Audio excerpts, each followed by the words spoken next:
Welcome everybody. This is the Hellenic Foxes. We are so happy that we have today with us Amit and Jason. They are members of the New York Foxes, our brothers, I think, on this earth. Yes. Hello Jason, hello Amit. Hey fellas. Hey guys, how are you? It's great to have a few minutes to chat with you all. You said it right. I would definitely consider our groups brothers for sure. Thank you very much. I think that we are friends from the first moment. It was, I think, back in 2015 when I first. No, not 2015. I don't remember when exactly, but I remember that our fan club was established.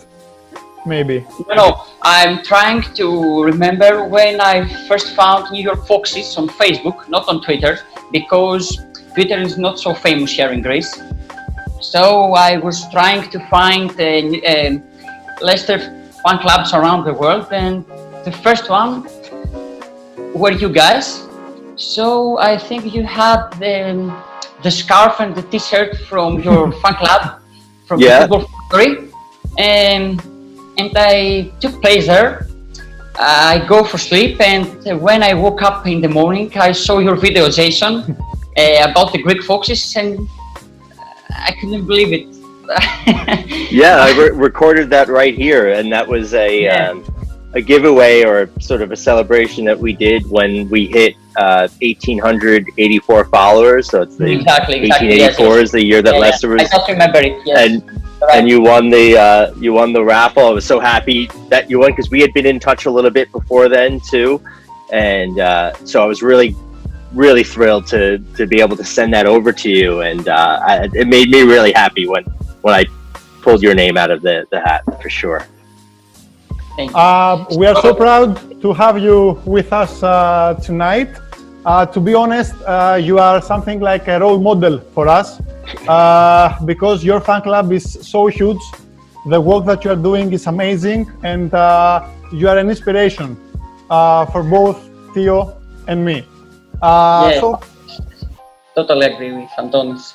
First of all, I think, yes. We would like to get to know you better. So we want to play a little this or that, with some easy questions, just to let our fans get to know you better. Sounds good. Are you going to start with Jason? Jason or Amit? Who wants first? Who wants to go first? I'll let the go first. Okay. Oh, okay. I was going to say I've been doing a lot of talking, but okay. I'll start it off. I'll set the standard. So, Jason, you. Okay, when you're ready. 5, 4, 3, 2, 1, go. Yes, pop or rock? Music. Rock. Pizza or pasta? Pizza. Evans or Cags? Cags. Baseball or rugby? Baseball. Book or movie? Book. Luke Thomas or Ben Chilwell?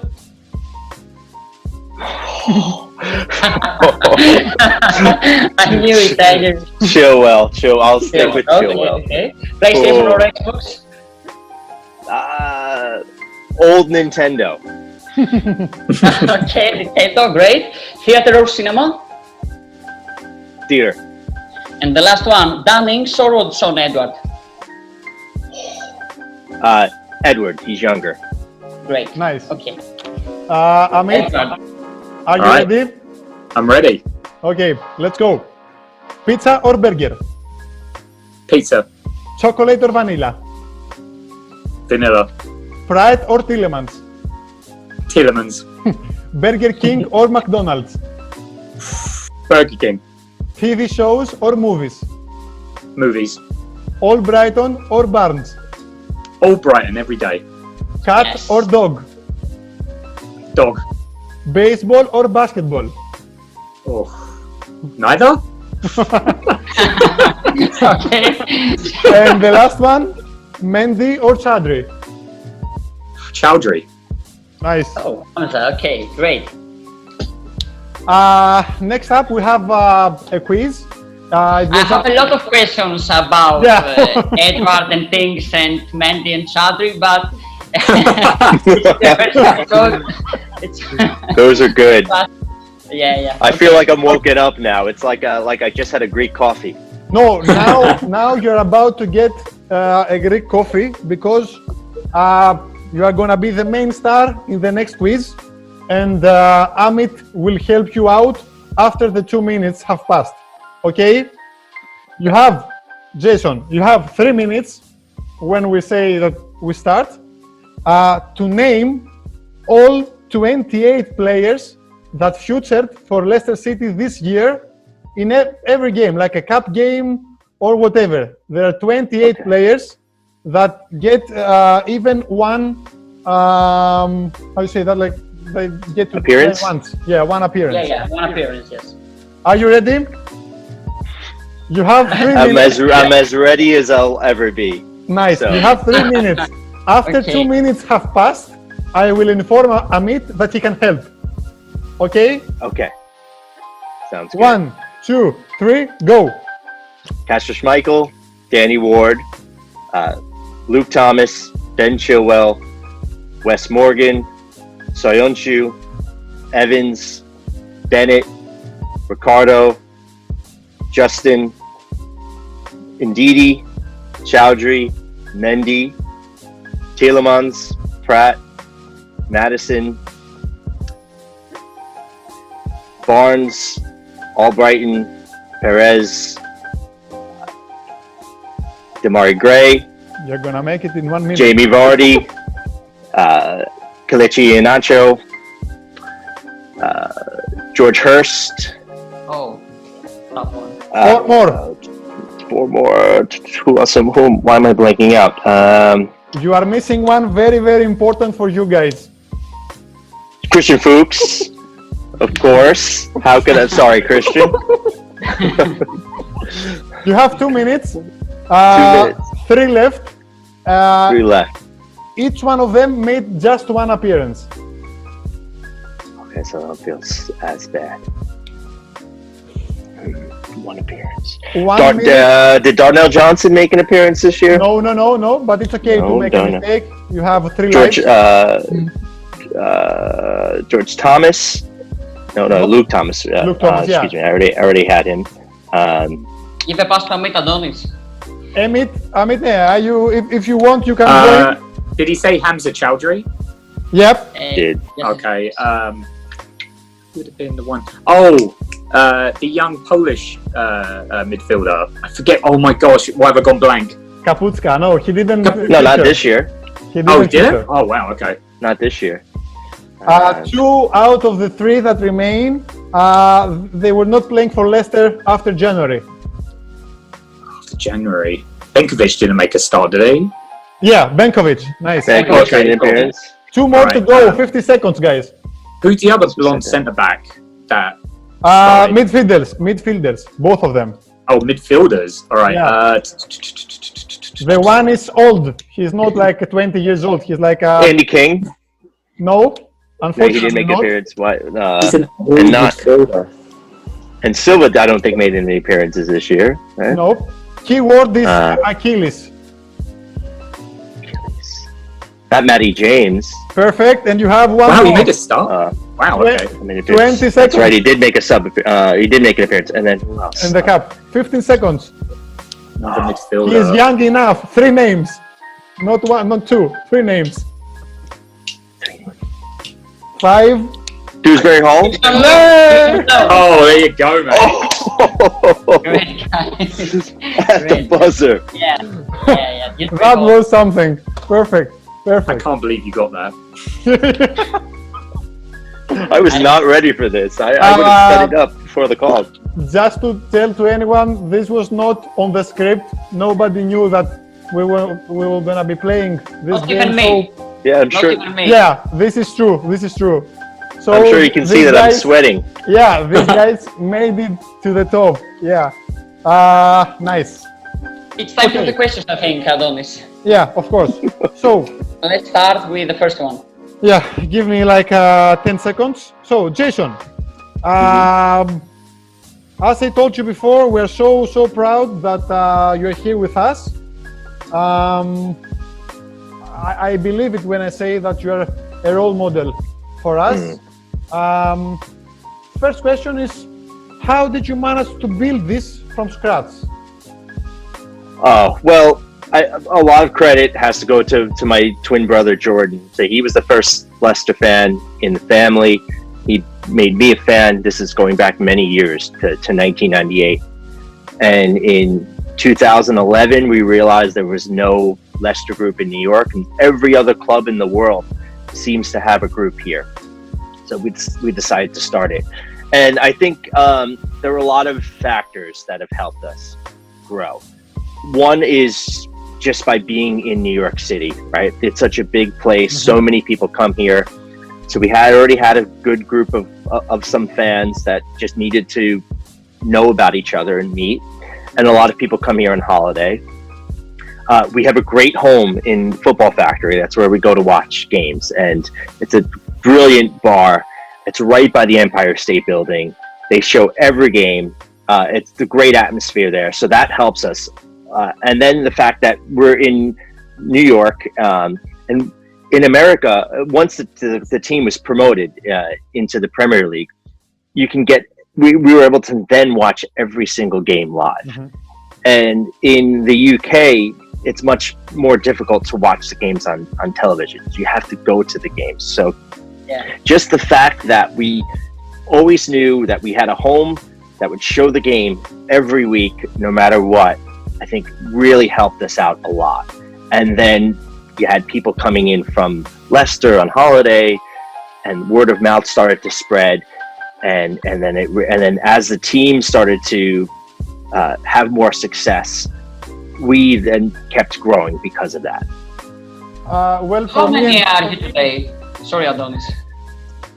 So we try to keep the original spirit, right, of New York Foxes. Is really just look, if the game is on and you're in New York, come down and watch it with us. So we don't have any, official numbers, so to speak, but we can very easily get a few dozen for a game. Sometimes more, sometimes less. So you never know. It all depends. Certainly, the year that we won, we had some games where we had over 75 people, 100 people there just to watch Leicester. And other weeks it's a bit smaller, but we have a good core that's there every week. And so it can go from a few to a few dozen any week. Okay. well, me and Theo think that your love for the club is so pure, and this is what brings people, and this is what makes it huge. I mean, you spread the love. Your favorite word. Pure is your favorite word. Don't And it comes use it back, every yeah. time. Every time. like a true Jamie Vardy strike, just pure. And but that's another thing too, that we know that we're in a good position here, right? Because we get a lot of exposure in New York. Mm-hmm. So we try to, do our best to connect with folks like you, who also have a pure love for the club, and folks in Leicester, especially. That they're very important to us. They've always treated us like gold there. The club has treated us well. The people from Leicester have, obviously I'm not from Leicester, you can hear it by my accent, but we have some folks that in New York that are from there, others who aren't. And we try not to lose sight of the importance of the local fans. We get a lot from the club. We have it pretty easy with how we can watch games on TV, but for us, the most important people are always the ones who are getting themselves up, going to the matches, going across the country to follow the club home and away. And we try not to lose sight of that and try to always make them the most important, and also try to pay close attention to what's actually happening in Leicester, because football club is not just about what happens on the pitch, and certainly in a city like Leicester, where it's a one club city, what happens at the club is so important to the rest of the city, and what happens in the city is also important to the club. So that's also, I think, something that I try to express to newer fans, especially folks who might be from America who are just starting to follow. Perfect. Great. Let's go to the next question. Theo? Yes, of course. It's Amit. Amit, which are the main activities of your fan club in New York? Yeah, so Jason really set up quite a vast array of activities, and I think part of it is because he's such a welcoming personality, so that when people meet him, or people from the club or anyone associated with activities, they automatically want to have him because he's like so warm and friendly, right? So between obviously going to see the games on Saturdays, Sundays, he's also done stuff where he's done like holiday parties for the expats over here and the American supporters. There's an event called Premier League Mornings, and he's managed to get us all tickets for that, and we have our own section and stuff where the less supporters support the players, ex-players from the club. Steve Walsh, Matt Elliott came over for the last one. Also, along with that, he's done like, you know, I would have never have thought living abroad I'll get a chance to play a five-a-side with Matt Elliott and Steve Walsh, you know, and that's something that Jason set up. And all these things, like, he's so, you know, a lot of people would set it up and they would invite like a couple of people that they know, you know, because that's just the way life is, right? But Jason is so like open and friendly, and like he's always just willing to bring more people along, and I think that sings to how the New York Foxes are so successful, because Jason is really the driving force and the friendliest organizer of football that I've ever met in my life. I mean, absolutely. Dude, you're gonna see me sink down in my chair and hide, being a little embarrassed and blushing. I will say though, a lot of what we get to do also comes down to the generosity of the club. Yeah. And you know, I wish I could take credit for that whole weekend with when the club sent over Steve Walsh and Matt Elliott, but a lot of what we did was actually the ideas of Leicester City Football Club and the people who work there, and they're very passionate about the club, and they're fans themselves and true supporters, and they were the ones coming up with a lot of these ideas. You know, they did a lot of the legwork. They set up the tournament. They set up the evening. You know, we set up the evening at Football Factory with them. So they do a lot, and you know, I would say that Leicester is a bit different than a lot of other clubs. Indeed. A lot of people, especially if you're far away from the stadium, you don't get those experiences from their club. Don't get to be featured in a documentary like we all were. And so a lot of credit, you know, while we try to do a lot here, we're very lucky and grateful for what the club actually does for us too. Amit just gave me the perfect assist in order to go to the next question for you, Jason. So let's say that you meet the top player of us, like Christian Fuchs, like Matt Elliott, like whoever that is. I would be like, you know, terrified, like what I'm gonna be asking him. How can I start a conversation with him? So how do you do it? What do you ask them? How do you break the ice? Well, it depends on who it is, but I think we're really lucky too that we have some personalities in and around the club that are very outgoing, very friendly, very genuine people. I've been fortunate enough to gotten to know Christian Fuchs now since he joined the club. He lives in New York during the off season. We met in Leicester in 2016, the day after that win at Man City. And I'll tell you, like, you see the videos of him and you read the stories, and that's exactly the way he is in person. You know, he's a funny guy. Easier for you. Yeah, he's just a genuine guy. He's a real genuine human being, and he works hard, but he likes to have a lot of fun, likes to have a laugh. And you talk to him, and he's just like you're, you know, I would consider him a friend, and I think that, you know, that's just the way he is. Matt Elliott and Steve Walsh are just such characters. I made a joke when we did the Instagram Live, and I made a little joke saying, let's say you need to go to a dentist and like have a root canal or something that would be very painful. Bring them along and you'll still have fun. You'll still have a great time. They will make you laugh. They're really great guys, big personalities. I don't know that everybody is like that, but we have some real good people around the club. And so I would say to any of you guys, just, you know, they're people just like us. And, you know, I think they might find it pretty cool that you're from Greece and you support the club. they may be the ones asking you the questions. Nice. Especially, I much. mean, if they saw some of the videos that you've posted and how beautiful everything looks, I'd want to know how I can get over and see you. So I'm sure maybe some of the players will stop by and see you on their holidays. Well, all of the players step by, but they go to Mykonos. Yes. Not to Places, yes. Okay. Cool. Danny Drinkwater, Harvey Barnes, I mean everybody. I mean Harry Maguire, Jamie Vardy, everybody. Anyway, Amit, next question for you. First of all, is it football or soccer? I still call it football, but most people over in America call it soccer. Okay. Yes. So America. we know that soccer or football, soccer/football, is not the main sport of the country. Is it weird for the other people that you watch football? Is it rare for someone in the US to know the Premier League teams? Do you have like conversations? Special Leicester, I think. Not Manchester United, Chelsea. Yeah, I think a few years ago it would have been, like if we're looking at 10 years ago, it would have been, people would have kind of known the big teams, your Chelsea, your Man United, people like that, Real Madrid, Barca, obviously, but they wouldn't have known anyone else. Now, because the Premier League's done a really good job of slowly saturating the market with games and making it a very appealing sport over here and a social activity more. And the availability of games, whereas a lot of stuff has gone to subscription. I mean, the Premier League is on a subscription format now, but you get all the games. There's no get this package, get that package.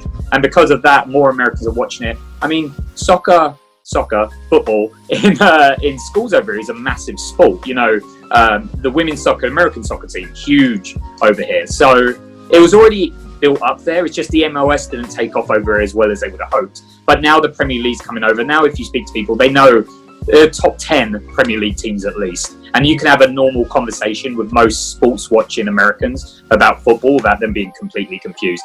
But I will say it's like the third or fourth sport over it. I don't think it will ever overtake American football or anything like that. But at least it's up there and it's in the conversation. Nice. Yeah. I as the American here, I would agree with a lot of what Amit said, and a lot of it depends on what part of the country you're in. America is huge, right? So, some places may not have, football, soccer may not be as big as it is in other places. Certainly, I think now, like in New York, it used to be you go to the parks and you'd see people playing American football and baseball and basketball. And now a lot of these parks are being converted and changed to soccer pitches. And you see like kids are that's what they're playing. We have a lot of immigrants here in America who come from football playing countries. And that's in those communities you see a lot of football. You see a lot of soccer. And it is the biggest, and it has been the biggest youth sport in America for a while. We just need to sort of take that next step. Jason, how do you sum up this year? Coronavirus, everything inside. Yeah, it's tough. First off, I would say, we've seen that, there are things much more important than football, right? And so just the fact that they were able to finish the season, that most, the players were safe, that most people around the club were safe. I think that's good. That's a win. Hopefully that continues. As far as the football is concerned, it's really two different seasons, right? We had the first half where everything was going so well, and the second half where it didn't. And before the season, I would have been thrilled. I mean, I'm not terribly disappointed, but I guess I feel like there was an opportunity that was missed, and hopefully we won't take those chances for granted anymore. We'll really push on next season. As I said to Theo, now we are forced to win Europa League. It's okay. That's not bad. I'll take it. I'll take Europa. Yeah, I'll take. It's okay. It's okay. 17th place in Europa title. Oh, that's a great season. Amit, what's your opinion about VAR in Premier League? It's a tough one because VAR is making the playing field more level, but they haven't perfected it yet to the point where it isn't interfering with games. So, for example, we've got this weird situation now where someone scores a goal and they don't know whether to hesitate or look up at the video screen, which has ruined kind of the rhythm of football. And with the fans, there's always that pause, like, is it going to get overturned? Now, I think VAR is the next thing we need in football. It makes sense because there were so many instances for a season like, oh, if that goal was allowed, we would have got into promotion and stuff like that. So it does take a bit away the fans' ability to say blame the ref for their team not winning a game. So I could see why there would be bits of anger, but to push the game further into the 21st century, you need VAR. Does it need tweaking? Yes, it needs tweaking, but that will come with time. It will come quicker. They'll figure out better ways to do it. So I think it's a necessary evil at the moment, but it will improve. Nice. I think game Leicester against Everton, Iheanacho scores in the last minute, and we are waiting 2 seconds. 2 1 minutes. minute. Yeah. 2 minutes. For 2 minutes, I don't remember if it is a goal or not. Kelly was. VAR was first used against Wolves in the first game of the season. Yeah. To our advantage. Yeah, to our advantage. Yeah, actually. I don't think that was a handball. I think that one of the big problems with VAR is we have the same people who are making the mistakes on the pitch in the video room, making those decisions and making mistakes there. So I think the referees have to get sorted out, and whoever's making these decisions, because you've got the guys that are blowing the calls on the pitch, and they're also screwing up the calls in the video room. Of course. What I believe is that about VAR, that it can help the game, but referees must act all together, with this is a handball, and all these cases are a handball. Not this one, not exceptions. Like this year's handball with Brighton, I think. Or we have a lot, I think, this year. So yeah. Anyway, or that. Tell me, that Aston Villa game where they looked at the wrong play. Yeah. They didn't even look at the right shot. Indeed. Last question for you guys. It's for both of you. Whoever wants goes first. This year there were a lot of highlights. Leicester qualified for the Europa League. We won 0-9 at Southampton. And Didi won the tackles section, and also Jamie Vardy won the Golden Boot. Would you say that you have a favorite out of this one, or even if you want to add something like your favorite moment of the season? Whoever wants to go first. Go ahead, Jason.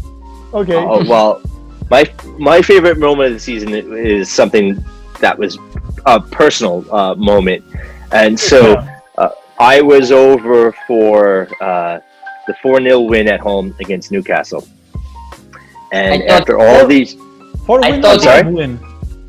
Was it 5? Oh, 5-0. Excuse me, 5-0. Yeah. 5-0. Yeah. What am I? Did I said 4? Yeah. No, 5-0. And what was so special, that being a fan for all these years because of my brother, who from 1998, and our youngest brother is also a fan. Somehow, I'm not sure how, but somehow we had never been over together for a game. So we've been over, but not together. And it finally worked out this year, and we all met each other and met up in Leicester and went to that game together, and it was really special.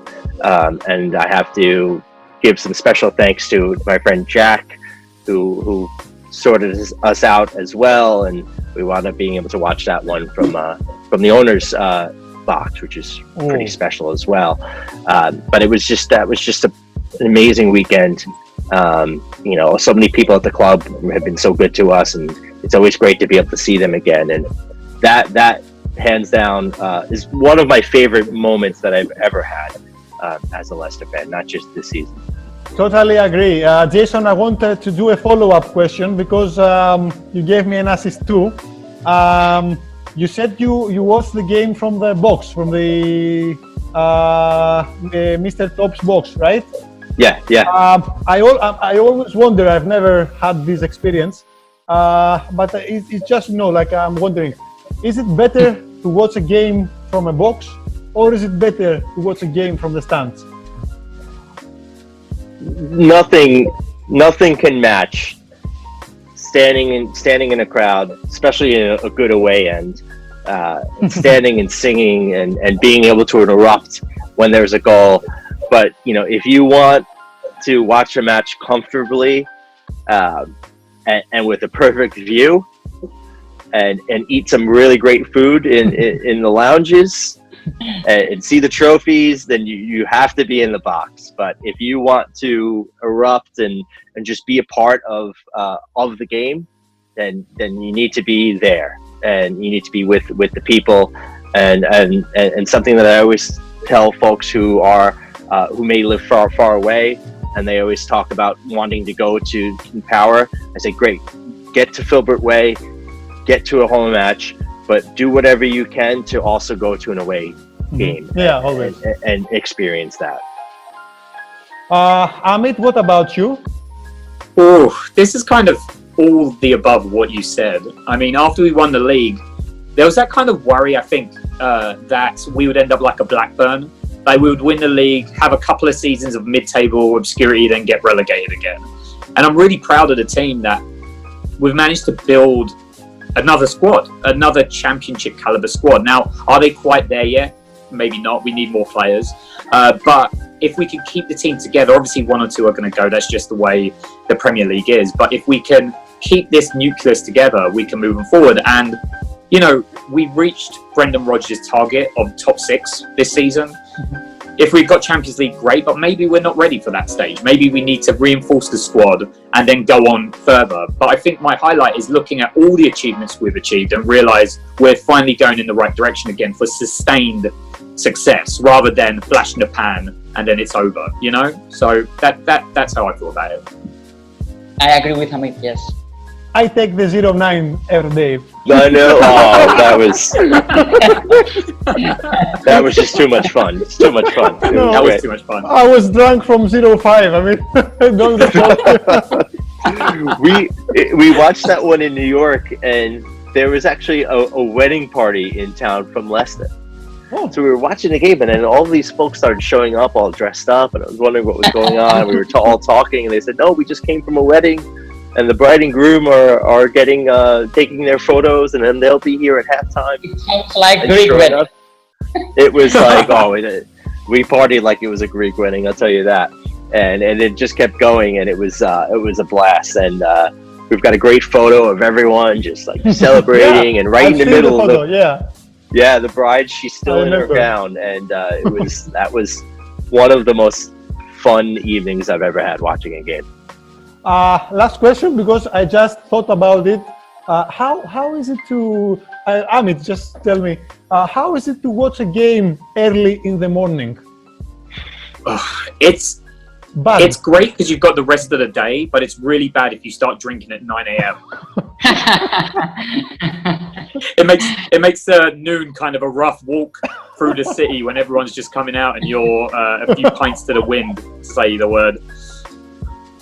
Nice. Okay, guys. I have no way to thank you. It was a pleasure for us having you here today in our first episode, as Adonis told you before. Thank you very much, guys, for everything, for your support on social media, for your love, for everything. I have no words to thank you. Thank you so much. Thank you, guys. It's an honor to be in this episode, and what you both are dear friends to us, and we've just enjoyed getting to know you. I've really enjoyed getting to know you. I know my brothers have too, and I really I would, home, away, maybe a trip in Europe to see them in Europa League. But another item on my list is definitely to get out and watch a game with you guys in Greece, because it really looks so cool what you have set up there, and would love to do that. Can we get a Greek team in the Europa League? That would be amazing. Yeah, it's AEK, I think. It's AEK already. Yeah, AEK happens. And it's not in the same group with us. I think we're going to be in the third group and they're going to be in the second group. I'm not sure, but got it. Possibly. Okay. So guys, you are both so kind-hearted, and I can add wise also to that. It was an absolute joy to have you here with us tonight. Keep up the great work, and most important, keep inspiring us, both of us. Thank you very much for your time. Thank you. Take care, fellas. And we wish you health to you and everybody that you love. Thank you. Keep safe, guys. Thank you. Stay safe. This is great. Bye-bye, guys. Bye, guys.